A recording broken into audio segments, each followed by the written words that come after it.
Hi எல்லோருக்கும் வணக்கம். Welcome to டக்கர் சமையல். இன்றைக்கி இந்த வீடியோவில் வல்லாரக்கீரை முட்டை பொரியல் எப்படி பண்ணுறதுங்கிறத பார்க்கலாம். இது மழை காலங்கிறதுனால எங்கள் தோட்டத்தில் வல்லாரக்கீரை நிறையவே முளைச்சிருக்கு. இது நீர்நிலைகளில் தான் அதிகமாக கிடைக்கும். வீட்டில் சின்ன தொட்டியில் வச்சு கூட வளர்க்கலாம். இதுதாங்க ஒரிஜினல் நாட்டு வல்லாரக்கீரை. இது பார்க்கறதுக்கு முக்கால் வட்டத்தில் ஹார்ட்டின் ஷேப்பில் இருக்கும். இதோட இலைகளும் லேசாக இருக்கும். இந்த கீரையை தொடர்ந்து சாப்பிட்டே வந்தோம்னா ஞாபக சக்தி அதிகரிக்கும், மாதவிடாய் பிரச்சனைகள் சரியாகும், ரத்தத்தை சுத்தப்படுத்துதுங்க. அதனால் நம்ம ஸ்கின்னும் நல்லா பளபளன்னு இருக்கும். நம்ம ஸ்கின்னில் ஏற்படக்கூடிய நமைச்சல், எரிச்சல், புண்ணு இதெல்லாம் வந்துச்சுன்னா சீக்கிரமாக சரியாகும். இந்த கீரையில் நிறைய ரெசிபிஸ் பண்ணலாங்க. ஆனால் முட்டை போட்டு பொரியல் பண்ணோன்னா எல்லாருமே விரும்பி சாப்பிடுவாங்க. தோட்டத்துலேருந்து வல்லாரக்கீரை பறிச்சுட்டு வந்தாச்சு. இனி தண்டு பகுதிகளாக நீக்கிட்டு இலைகளை மட்டும் சுத்தம் பண்ணி எடுத்துக்கலாம்.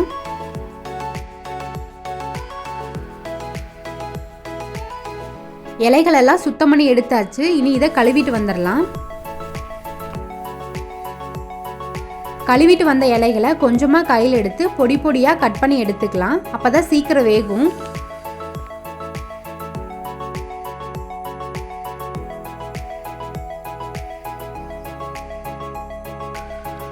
எல்லா இலைகளையுமே பொடியாக கட் பண்ணி எடுத்தாச்சு.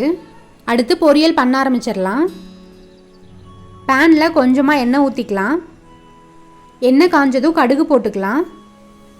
கடுகு பொரிஞ்சதும் 3 பச்சை மிளகாவை கட் பண்ணிட்டு சேர்த்துக்கலாம். பச்சை மிளகாய் லைட்டாக வதங்கினதும் 2 பெரிய வெங்காயத்தை குட்டி குட்டியாக கட் பண்ணிட்டு சேர்த்துக்கலாம். வெங்காயம் பொன்னிறமாலாம் வதங்கணும்னு அவசியம் இல்லை, லைட்டாக வதங்கினா போதும். இப்போ இது கூட வல்லாரக்கீரையை சேர்த்துக்கலாம். சேர்த்துட்டு நல்லா மிக்ஸ் பண்ணி விட்டுக்கலாம்.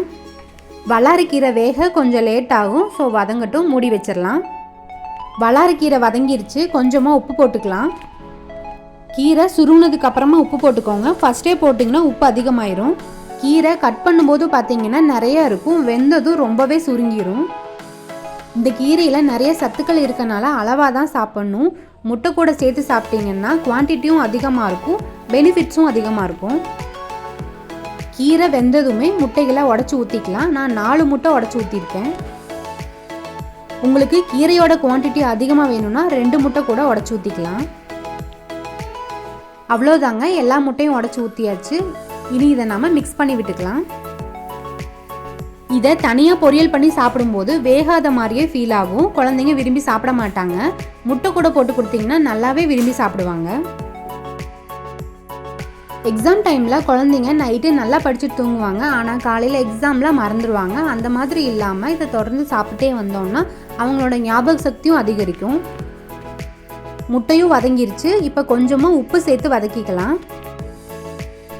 இது பருக்கள், முடி, நரம்பு சம்மந்தப்பட்ட பிரச்சனைகளை கூட சரி பண்ணுது. அவ்வளோதாங்க, வல்லாரக்கீரை முட்டை பொரியல் ரொம்பவே ஈஸியாக குயிக்காக ரெடி பண்ணியாச்சு. இதை நீங்களும் உங்கள் வீட்டில் ட்ரை பண்ணி பார்த்துட்டு எப்படி இருக்குன்னு கமெண்ட் பண்ணுங்கள். இன்னும் நம்ம சேனலை சப்ஸ்கிரைப் பண்ணாதவங்க மறக்காமல் சப்ஸ்கிரைப் பண்ணிக்கோங்க. பக்கத்தில் இருக்க பெல் ஐக்கானையும் கிளிக் பண்ணிக்கோங்க.